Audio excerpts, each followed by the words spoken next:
ಜೀನಾಗೆ ಸಂಪಾದಕತ್ವದಲ್ಲಿ ಜಿಎನ್ಎಸ್ news ಸಾಗರ ಸುತ್ತದ ಆಚೆ ಈಚೆ ಸೋಮವಾರದ ನ್ಯೂಸ್ ಅಪ್ಡೇಟ್ಗೆ ತಮಗೆ ಸ್ವಾಗತ. ಮುಖ್ಯಾಂಶಗಳು. ಮೇ 7 ಮಂಗಳವಾರ ಶಾಂತಿಯುತ ಮತದಾನಕ್ಕೆ ಅಗತ್ಯ ಸಿದ್ಧತೆ. ಯಶಸ್ವಿ ಮತದಾನಕ್ಕೆ 1200 ಅಧಿಕಾರಿ ಸಿಬ್ಬಂದಿ ನೇಮಕ ಮಾಡಲಾಗಿದೆ ಎಂದ ಯತೀಶಾರ್. ಸಾಹಿತ್ಯ ಪರಿಷತ್ ಸಂಸ್ಥಾಪನಾ ದಿನಾಚರಣೆ. ಡಾಕ್ಟರ್ ಅನ್ನಪೂರ್ಣ ಅವರಿಂದ ಉಪನ್ಯಾಸ. ಜಾನಪದ ಕಲಾ ಬಳಗದಿಂದ ಮೂಡಿಬಂದ ಗೀತಗಾಯನ. ಈಗ ಸುದ್ದಿಯ ವಿವರ. 271 ಮತಗಟ್ಟೆಯಲ್ಲಿ ಶಾಂತಿಯುತ ಮತದಾನಕ್ಕೆ ಅಗತ್ಯ ಕ್ರಮ ಕೈಗೊಳ್ಳಲಾಗಿದೆ. ಮತದಾರರು ನಿರ್ಭೀತಿಯಿಂದ ಬಂದು ಮತ ಚಲಾವಣೆ ಮಾಡುವಂತೆ ಉಪವಿಭಾಗಾಧಿಕಾರಿ ಯತೀಶಾರ್ ಮನವಿ ಮಾಡಿದ್ದಾರೆ. ಸಾಗರದ ಸರ್ಕಾರಿ ಪದವಿ ಪೂರ್ವ ಕಾಲೇಜಿನಲ್ಲಿ ಸೋಮವಾರ ಲೋಕಸಭಾ ಚುನಾವಣೆ ಹಿನ್ನೆಲೆಯಲ್ಲಿ ಇವಿಎಂ ಯಂತ್ರಗಳನ್ನು ಮತಗಟ್ಟೆ ಸಿಬ್ಬಂದಿಗಳಿಗೆ ವಿತರಣೆ ಮಾಡಿ ಅವರು ಮಾತನಾಡುತ್ತಿದ್ದರು. 171 ಮತಗಟ್ಟೆ, ಪ್ರತಿ ಮತಗಟ್ಟೆಗೆ 4 ಜನ ಸಿಬ್ಬಂದಿ. ಎಲ್ಲೆಲ್ಲಿ 1200ಕ್ಕಿಂತ ಜಾಸ್ತಿ ಮತಗಳಿದ್ದಾವೆ ಅಲ್ಲಿ ನಾವು 5 ಜನ ಸಿಬ್ಬಂದಿಗಳನ್ನು ಕೊಟ್ಟಿದ್ದೇವೆ. ಇದರಲ್ಲದೆ ನಮ್ಮದು ಒಂದು 4 ಸಖಿ ಬೂತ್ ಅಂತೇಳಿ ಬರೀ ಹೆಣ್ಮಕ್ಳಷ್ಟೇ ಪೋಲಿಂಗ್ ಪಾರ್ಟಿ ಇರ್ತಾರೆ. ಅದೊಂದು ವಿಭಿನ್ನವಾಗಿ ಇದಿರಬೇಕು, ಮಹಿಳೆಯರು ಜಾಸ್ತಿ ಹೊರಗೆ ಬಂದು ಮತದಾನ ಮಾಡಬೇಕು ಅನ್ನೋ ಕಾರಣಕ್ಕೆ. ಅದಲ್ಲದೆ ಟ್ರೆಡಿಷ್ನಲ್ ನಮ್ಮ ಎಥನಿಕ್, ನಮ್ಮ ಈ ಭಾಗದ ಸಂಸ್ಕಾರವನ್ನು, ಸಂಸ್ಕೃತಿಯನ್ನು, ಸಾಂಪ್ರದಾಯಿಕ ಇದನ್ನು ತೋರಿಸ್ತಕ್ಕಂಥ ಮತಗಟ್ಟೆಯನ್ನು ಮಾಡ್ತಾರೆ. ಇದಲ್ಲದೆ ಯೂತ್, ಯಂಗ್ ವೋಟರ್ಸ್ ಮತಗಟ್ಟೆ ಇರ್ಬೋದು. ಅಲ್ಲೆಲ್ಲ ಪೋಲಿಂಗ್ ಸ್ಟಾಫ್ ಭಾಳ ಯಂಗ್, ಫಸ್ಟ್ ಟೈಮ್ ಇದಿರ್ತಾರೆ. ಇದಲ್ಲದೆ ಮಿಕ್ಕದಾಗಿ ನಮ್ಮದು ಈ ಪೊಲೀಸ್ ಸಿಬ್ಬಂದಿ, ಎಲ್ಲ ಪೋಲಿಂಗ್ ಸ್ಟೇಷನ್ಗೂ ಪೊಲೀಸ್ ಸಿಬ್ಬಂದಿಗಳನ್ನು ಹಾಕಿದ್ದೇವೆ. ಎಲ್ಲೆಲ್ಲಿ ಸ್ವಲ್ಪ ಇಂಟೀರಿಯರ್ ಜಾಗ ಇದ್ದಾವೆ, ಏನಾದರೂ ಸಣ್ಣ ಪುಟ್ಟ ಗಲಾಟೆಗಳಾಗಿದ್ದರೆ ರೀಸೆಂಟ್ ಟೈಮಲ್ಲಿ ಅಲ್ಲೆಲ್ಲ CRPF ಇವರೆಲ್ಲ ಭದ್ರತೆಗಾಗಿ ನಾವು ಯೋಜನೆ ಮಾಡ್ತೀವಿ. ಎಲ್ಲೆಲ್ಲಿ ನಮಗೆ ನೆಟ್ವರ್ಕ್ ಸಮಸ್ಯೆ ಇದೆ ಅಲ್ಲಿ ರನ್ನರ್ಸ್, ನಮ್ಮ ಸಿಬ್ಬಂದಿಯೇ ಅಲ್ಲಿ ನೆಟ್ವರ್ಕ್ ಬರೋ ಜಾಗದಿಂದ ಅಲ್ಲಿಗೆ ಕಮ್ಯುನಿಕೇಷನ್ ಮಾಡಲಿಕ್ಕೆ ಒಬ್ಬರು ಯೋಜನೆ ಮಾಡಿದ್ದೀವಿ. ಪ್ರತಿ ಮತಗಟ್ಟೆಯಲ್ಲಿ BLO ಇರ್ತಾರೆ. ದಯವಿಟ್ಟು ನಿಮ್ಮ ಮತ ಭಾಗ ಏನಿದೆ, ಸಂಖ್ಯೆ ಏನಿದೆ, ನಮ್ಮ BLO ಅವರು ಅಸಿಸ್ಟ್ ಮಾಡ್ತಾರೆ. ನಿಮ್ಮ ವೋಟರ್ ಸ್ಲಿಪ್ಪನ್ನು ದಯವಿಟ್ಟು ನಾವು ಆಲ್ರೆಡಿ ಡಿಸ್ಟ್ರಿಬ್ಯೂಟ್ ಮಾಡಿದ್ದೀವಿ, ಅದನ್ನು ತೊಗೊಂಡು ಬನ್ನಿ ಮತಗಟ್ಟೆಗೆ. ಎಲ್ಲ ನಾಳೆ 7 ಗಂಟೆಯಿಂದ ರಾತ್ರಿ 6 ಗಂಟೆವರೆಗೂ ಮತದಾನ ನಡೆಯಲಿದೆ. ದಯವಿಟ್ಟು ಆದಷ್ಟು 6 ಗಂಟೆ ಮುಂಚೆನೇ ಬಂದು ಮತದಾನ ಮಾಡಿ. ಕೊನೆಯ ಮೂಮೆಂಟಿಗೆ ಬಂದರೆ ಕ್ಯೂ ಆಗ್ತದೆ, ತುಂಬ ಹೊತ್ತು ಕ್ಯೂನಲ್ಲಿ ನಿಲ್ಲಬೇಕಾಗ್ತದೆ. ಬಿಸಿಲು ಅಂತೇಳಿ ಯಾರೂ ತಲೆ ಕೆಡಿಸ್ಕೊಳ್ಳೋವಂಥ ಇದಿಲ್ಲ. ಎಲ್ಲ ಕಡೆ ನಾವು ಶಾಮಿಯಾನ ಹಾಕ್ತಾಯಿದ್ದೀವಿ. ಎಲ್ಲ ಮತಗಟ್ಟೆ ಮುಂದೆನೂ ನಮಗೆ ಎಲ್ಲೆಲ್ಲಿ ಶೇಡ್ ಇಲ್ಲ, ಜನಕ್ಕೆ ನಿಂತ್ಕೊಳ್ಳಿಕ್ಕೆ ಅವಕಾಶ ಇಲ್ಲ, ಅಲ್ಲಿ ನಾವು ಶಾಮಿಯಾನದ ವ್ಯವಸ್ಥೆ ಮಾಡಿದ್ದೇವೆ. ಪ್ರತಿ ಮತಗಟ್ಟೆಗೂ ಮೆಡಿಕಲ್ ಕಿಟ್ಟನ್ನು ಕೊಟ್ಟಿದ್ದೇವೆ. ORS ಇರ್ಬೋದು, ಗ್ಲೂಕೋಸ್ದು ಇವೆಲ್ಲ ಇರ್ಬೋದು, ಇದೆಲ್ಲ ಕೊಟ್ಟಿದ್ದೇವೆ. ನಮ್ಮ ಆಶಾ ಮತ್ತು ಅಂಗನವಾಡಿ ವರ್ಕರ್ಸು ಎಲ್ಲ ಕಡೆ ಓಡಾಡ್ತಾ ಇದ್ದಾರೆ. ಯಾರಿಗಾದರೂ ಬಿಸಿಲಿಗೆ ತಲೆ ಸುತ್ತೋದು ಈ ಥರ ಏನೇ ಅದರಲ್ಲಿ ನಮ್ಮ ಆಶಾ ವರ್ಕರ್ಸ್ ಕೂಡ. ಪೋಸ್ಟಲ್ ಬ್ಯಾಲೆಟ್ನಲ್ಲಿ ಎಷ್ಟು ಹೋಮ್ ವೋಟಿಂಗ್, ಪೋಸ್ಟಲ್ ಬ್ಯಾಲೆಟಲ್ಲಿ ಹೋಮ್ ವೋಟಿಂಗಲ್ಲಿ 542 ನಮ್ಮದು ವೋಟ್ಸ್ ಇದ್ದಿದ್ದು ಹೋಮ್ ವೋಟಿಂಗು. ಅದರಲ್ಲಿ ಕರೆಕ್ಟಾಗಿ ನನಗೆ ಒಂದು ಹೇಳಿದ್ದೆ 22-23 ವೋಟ್ ಬಿಟ್ಟು ಇನ್ನೆಲ್ಲ ಆಗಿದೆ. ಸೊ ಆಲ್ಮೋಸ್ಟ್ 97 to 98% ಆಗಿದೆ. ಎಕ್ಸಾಕ್ಟ್ ನಂಬರ್ಸ್ ನಾನು ಗೊತ್ತಿದೆ. 88 ಆ ಥರ ಏನಿಲ್ಲ. ನಮ್ಮದು ಕ್ರಿಟಿಕಲ್ ಪೋಲಿಂಗ್ ಸ್ಟೇಷನ್ ಅಂತ ಕರಿತೀವಿ. ಅಂದರೆ ಹೋದ ಸತಿ 90% ಅಷ್ಟು ವೋಟಿಂಗ್ ಆಗಿದ್ದರೆ, ಅಲ್ಲಿ ಯಾವುದೋ ಒಂದು ಪಕ್ಷಕ್ಕೆ 75% ಅಷ್ಟು ವೋಟಿಂಗ್ ಆಗಿದ್ದರೆ, ಈ ಥರ ಒಂದು ಕ್ರೈಟೀರಿಯಾ ಇದೆ. ಅದು 25 ಮತಗಟ್ಟೆಗಳಿದೆ. ಅದು ಅಂಕಿಅಂಶಗಳ ಪ್ರಕಾರ ಕ್ರಿಟಿಕಲ್ ಅಷ್ಟೇ ಹೊರತು ಬೇರೆ ಇನ್ನೇನು ಸೆಕ್ಯೂರಿಟಿ ಇಶ್ಯೂಸ್ ಅಂತೂ ನಮ್ಮಲ್ಲಿ ಯಾವುದು ಸೂಕ್ಷ್ಮ ಗಮನಿಸುವಿಕೆ ಅಷ್ಟು ಮತದಾನ ಆಗ್ತಿದೆ ಅಂದರೆ ಯಾರ್ದಾದ್ರೂ ಪ್ರಭಾವ ಇದೆಯಾ, ಒಂದೇ ಪಕ್ಷಕ್ಕೆ ಆಗ್ತಿದೆ ಅಂತ. ಆದ್ದರಿಂದ ನಾವು ಅಲ್ಲಿ ಗಮನ ಹರಿಸ್ತೀವಿ. ಅಂಥ ಕಡೆನೂ ಪೊಲೀಸ್ ಯೋಜನೆ ಆಗಿದೆ. ಎಲ್ಲಿ ಮತದಾನ ಬಹಿಷ್ಕಾರ ಆಗಿತ್ತು ಅಲ್ಲೆಲ್ಲ ಕೂಡ ನಾವು ಕರೆದಿ ಮಾತಾಡಿ ಕನ್ವಿನ್ಸ್ ಮಾಡಿ ಎಲ್ಲರೂ ವಾಪಸ್ ತಗೊಂಡಿದ್ದಾರೆ. ಅಂಥ ಕಡೆನೂ ನಾವು ಸ್ವಲ್ಪ ಸೂಕ್ಷ್ಮವಾಗಿ ಇರಲಿಕ್ಕೆ ನಮ್ಮ ಸ್ಟಾಫ್ಗೆ ಹೇಳಿದ್ದೀವಿ. ಟೋಟಲ್ ಎಲ್ಲ ರಿಸರ್ವು, ನಮ್ಮ ಸಿಬ್ಬಂದಿ ಎಲ್ಲ ಸೇರಿದ್ರೆ ಸುಮಾರು 1900ರಿಂದ 2000 ನಮ್ಮ ಗ್ರಾಮ ಸಹಾಯಕರು, ಗ್ರೂಪ್ ಡಿ, ಬಿಸಿ ಊಟದವರು ಇವತ್ತು ಎಲ್ಲರೂ ಕೆಲಸದಲ್ಲಿರ್ತಾರೆ. ಆಮೇಲೆ ಎಲ್ಲ ಸಿಬ್ಬಂದಿಗೂ ಬಿಸಿ ಊಟದ ವ್ಯವಸ್ಥೆಯನ್ನು ಮಾಡಿದ್ದೇವೆ ನಾವು.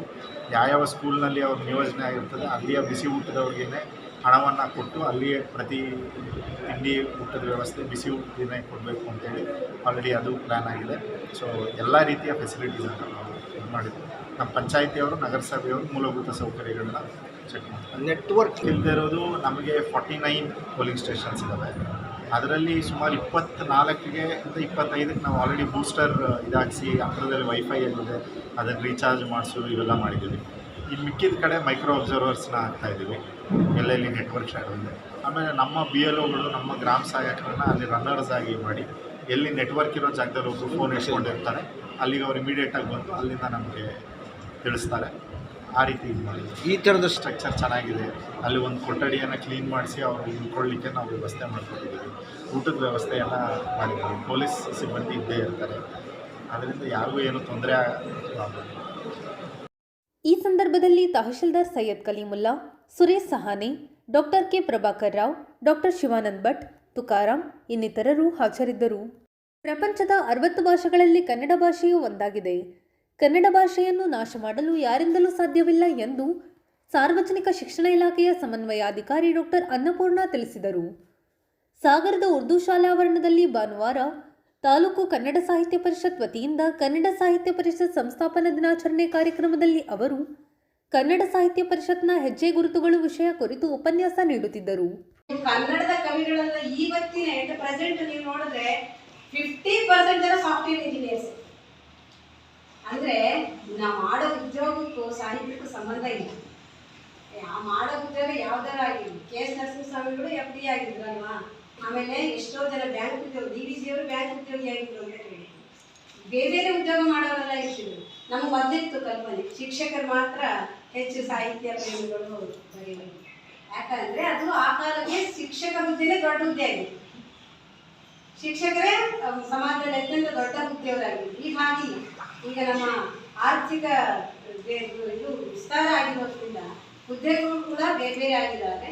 ಮತ್ತೆ ಯಾರಿಗೆ ಯಾವ ವಿಷಯದಲ್ಲಿ ಆಸಕ್ತಿ ಇದೆ ಅಂತ ಹೇಳಕ್ಕಾಗಲ್ಲ. ಈಗ ಜನಪದ ಗೀತೆ ಕಲಿಯಕ್ಕೆ ಬಂದವರೆಲ್ಲ ಟೀಚರ್ಸೇ ಅಂತ ನಾನು ಯಾರು ಬೇಕಾದ್ರೂ ಬರ್ಬೋದಲ್ವಾ. ಹೌಸ್ ವೈಫ್ಗಳಿರ್ಬೋದು, ನಿಮ್ಮಲ್ಲೇ ಬ್ಯಾಂಕ್ ಉದ್ಯೋಗಗಳಿರ್ಬೋದು.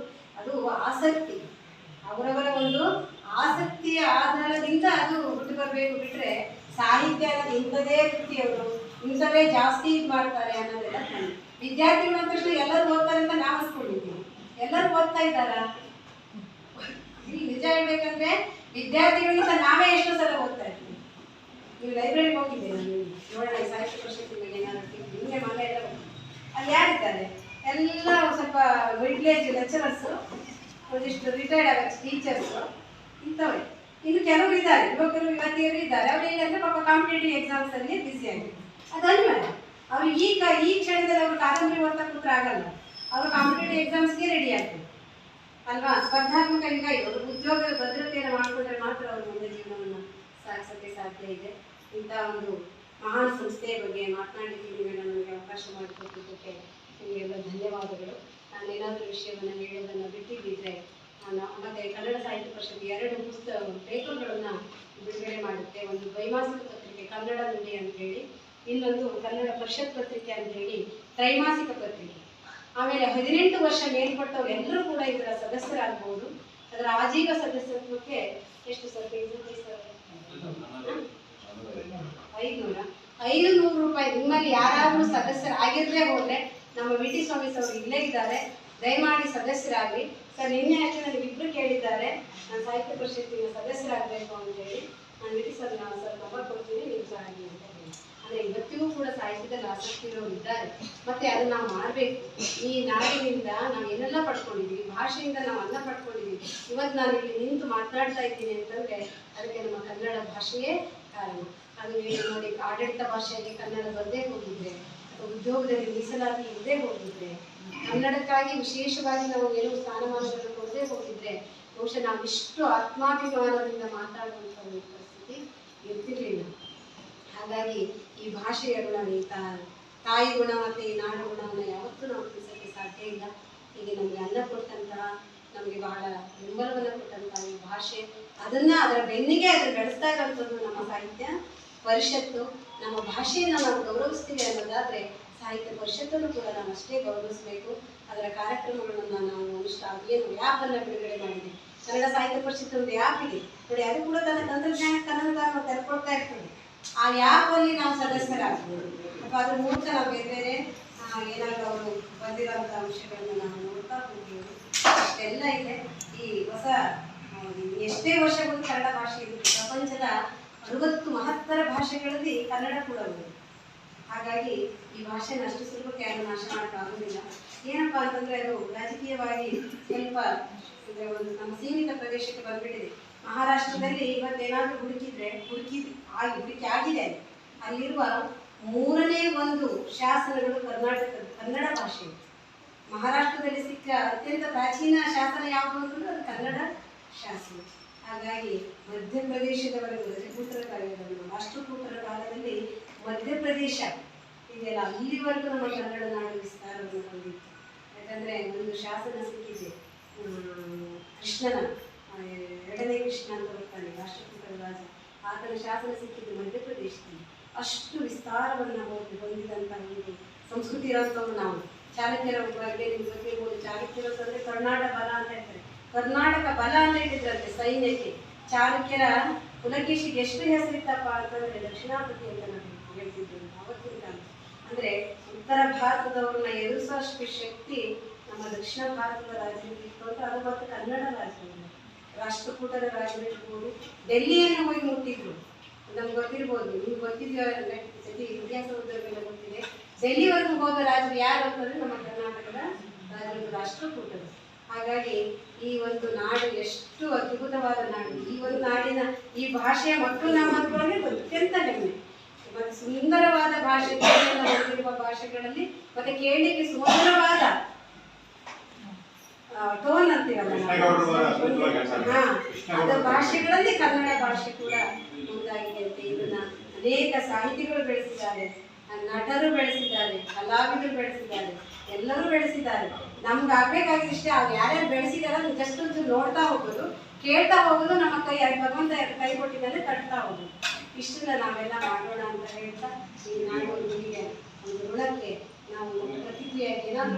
ಸಾಹಿತ್ಯ ಪರಿಷತ್ನ ಆನಂದಪುರಂ ಹೋಬಳಿ ಘಟಕದ ಅಧ್ಯಕ್ಷ ಬಿಡಿ ರವಿಕುಮಾರ್ ಮಾತನಾಡಿ, ಸಾಹಿತ್ಯ ಪರಿಷತ್ತು ಇವತ್ತು 109ನೇ ವರ್ಷದ ಒಂದು ಕಾರ್ಯಕ್ರಮಕ್ಕೆ ನಾವು ಸೇರ್ಕೊಂಡಿರುವಂಥದ್ದು ಮತ್ತೆ ಅದಕ್ಕೆ ಸಾಕ್ಷಿಗಳಾಗಿರುವಂಥದ್ದನ್ನ ನಾನು ಹೆಮ್ಮೆಯಿಂದ ಹೇಳಲಿಕ್ಕೆ ಇಷ್ಟಪಡ್ತೇನೆ.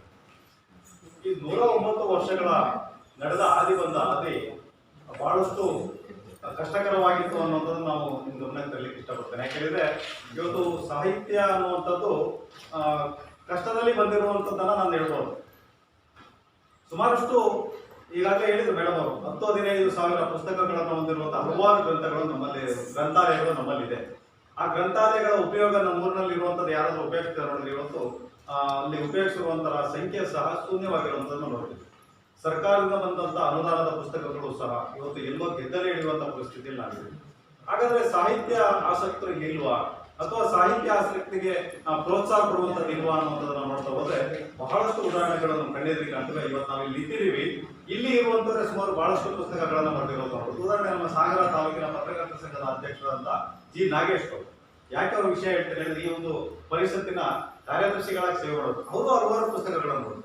ಈ ನಾಗೇಶ್ ನಮ್ಮ ಪಕ್ಕದಲ್ಲಿರುವಂತಹ ನನ್ನ ಸಾಹಿತ್ಯ ಪರಿಷತ್ತಿನ ಅಧ್ಯಕ್ಷರಾದಂಥ ವಿ.ಟಿ. ಸ್ವಾಮಿ, ಇವರು ಪುಸ್ತಕ ಬರೆದಿರುವ, ಅವರು ಸಹ ಪುಸ್ತಕ ಬರೆದಿದ್ದಾರೆ. ಇನ್ನು ಜಾನಪದ ಪರಿಷತ್ತಿಗೆ ಸಂಬಂಧಪಟ್ಟಂತೆ ನಮ್ಮಲ್ಲೊಂದಿಷ್ಟು ಕಲಿಕಾ ಕೇಂದ್ರಗಳನ್ನು ಮಾಡಬೇಕು ಅನ್ನೋದು ಬಹಳಷ್ಟು ವರ್ಷಗಳ ಕನಸಾಗಿದೆ. ಅದು ಇವತ್ತು ಸಾಗರದಲ್ಲಿ ನಡೀತಾ ಇದೆ. ಈ ಜಾನಪದ ಮತ್ತೆ ಸಾಹಿತ್ಯ ಇವೆರಡೂ ಸಹ ಸಾಗರದಲ್ಲಿ ತನ್ನದೇ ಆದಂತಹ ಹಲವಾರು ಅಸ್ತಿತ್ವವನ್ನು ಹೊಂದಿರುವಂಥದ್ದು. ಮತ್ತೆ ಸ್ವಾತಂತ್ರ್ಯದ ಹಿಂದಿನಿಂದಲೂ ನಾವು ಈಗಾಗಲೇ ಇಲ್ಲಿ ಮಾತಾಡಿದ್ವಿ, ಸ್ವಾತಂತ್ರ್ಯ ಕಾಲದಲ್ಲಿ ಎಷ್ಟು ಕಷ್ಟವನ್ನು ಅನುಭವಿಸಿದರೆ ಸಾಹಿತಿಗಳಾಗಿರ್ಬೋದು, ಜಾನಪದಕ್ಕೆ ಸಂಬಂಧಪಟ್ಟಂತ ಕಲಾವಿದರಾಗಿರ್ಬೋದು. ಆದರೆ ಇವತ್ತು ಹಿಂದಿನಕ್ಕಿಂತ ಹೆಚ್ಚಿನ ಆ ಕಲೆಯನ್ನು ಗುರುತಿಸುವಂತಹ ಶಕ್ತಿ ಮತ್ತು ಒಂದಿಷ್ಟು ಸಮಯಗಳು ನಮ್ಮ ಜೊತೆಗಿದೆ ಅನ್ನುವಂಥದ್ರಲ್ಲಿ ಅರ್ಥ ಇದೆ ಅಂತ ನಾನು ಹೇಳ್ತೇನೆ. ಇವತ್ತು ನಮ್ಮಲ್ಲೇ ಇಡೀ ಸಾಹಿತ್ಯವನ್ನ ಗುರುತಿಸುವಂತ ಡಿಸೋಜ್ ಅವರು ನಮ್ಮೂರಲ್ಲಿದ್ದಾರೆ, ಇದಾರಲ್ವಾ? ಜೊತೆಯಲ್ಲಿ ನಾವು ಜೊತೆಗಿದ್ದೀವಿ ಅನ್ನೋದು ನಮ್ಮ ಹೆಮ್ಮೆ ಅನ್ನುವಂಥದ್ದು ನನ್ನ ಒಂದು ಅಭಿಪ್ರಾಯ. ಇದರ ಜೊತೆಯಲ್ಲಿ ಸಾಹಿತ್ಯ ಕ್ಷೇತ್ರಕ್ಕೆ ಹೋದ್ರೆ ಬರೀ ಅವರೊಬ್ಬರಲ್ಲ, ಇವತ್ತು ಸಾಗರ ಅನ್ನುವಂಥದ್ದು ಸಾಗರದ ರೂಪದಲ್ಲಿ ನಮ್ಮ ಸಾಹಿತ್ಯ ಆಸಕ್ತರನ್ನ ಕರೆ ಮಾಡಿ ಕರೀತಾ ಇದೆ, ಕೈ ಬೀಸಿ ಕರೆಯುವಂಥದ್ದನ್ನ ನೋಡ್ತೇವೆ. ಜೊತೆಯಲ್ಲಿ ಈ ಸಾಗರಕ್ಕೆ ಇಡೀ ರಾಜ್ಯ ಮತ್ತು ಅಂತಾರಾಷ್ಟ್ರೀಯ ಮಟ್ಟದಲ್ಲೂ ಸಹ ಸಾಹಿತ್ಯ ಜಾನಪದಕ್ಕೆ ತನ್ನದೇ ಆದಂತಹ ಒಂದು ಸ್ಥಾನವನ್ನು ಕೊಡುವುದು ಸಾಗರದ ಜಾನಪದ ಕಲಾವಿದರು ಅನ್ನೋದನ್ನ ತಿಳಿಸಲಿಕ್ಕೆ ಇಷ್ಟಪಡ್ತಾರೆ. ಈಗಾಗಲೇ ನೀವು ನೋಡಿದ್ರೆ ಒಂದು ವಿಷಯವನ್ನು ನಾನು ಜ್ಞಾಪಕ ಮಾಡಲಿಕ್ಕೆ. ಸಾಹಿತ್ಯ ಪರಿಷತ್ ಅಧ್ಯಕ್ಷ ವಿ.ಟಿ. ಸ್ವಾಮಿ ಕಾರ್ಯಕ್ರಮದ ಅಧ್ಯಕ್ಷತೆ ವಹಿಸಿದ್ದರು. ವೇದಿಕೆಯಲ್ಲಿ ಪರಿಷತ್ ಕಾರ್ಯದರ್ಶಿಗಳಾದ ಜಿ ನಾಗೇಶ್, ನಾರಾಯಣಮೂರ್ತಿ ಕಾನ್ಗೋಡ್, ಕೋಶಾಧ್ಯಕ್ಷ ಲೋಕೇಶ್ ಕುಮಾರ್, ಜಾನಪದ ಪರಿಷತ್ ಕಾರ್ಯದರ್ಶಿ ಉಮೇಶ್ ಹಿರೇನೆಲ್ಲೂರು ಇನ್ನಿತರರು ಹಾಜರಿದ್ದರು. ಎಸ್ ಬಸವರಾಜ್ ಸ್ವಾಗತಿಸಿದರು. ಸತ್ಯನಾರಾಯಣ್ ಕಾರ್ಯಕ್ರಮ ನಿರೂಪಿಸಿದರು. ನಂತರ ಜಾನಪದ ಪರಿಷತ್ ಕಲಾ ಬಳಗ ಹಾಗೂ ಸಾಧನಾ ಕಲಾ ಬಳಗದಿಂದ ಜಾನಪದ ಗೀತೆ ಗಾಯನ ಕಾರ್ಯಕ್ರಮ ನಡೆಯಿತು. ಸಂಗೀತದಲ್ಲಿ ನಾರಾಯಣಪ್ಪ ಕುಗ್ವೆ, ತಬಲಾದಲ್ಲಿ ರಾಜು ಸಾಥ್ ನೀಡಿದರು.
ವಾರದ ಸಮಗ್ರ ಸುದ್ದಿ. ನಿರಂತರ ಸುದ್ದಿಗಾಗಿ ನೋಡ್ತಾ ಇರಿ GNS ನ್ಯೂಸ್. ನಮಸ್ಕಾರ.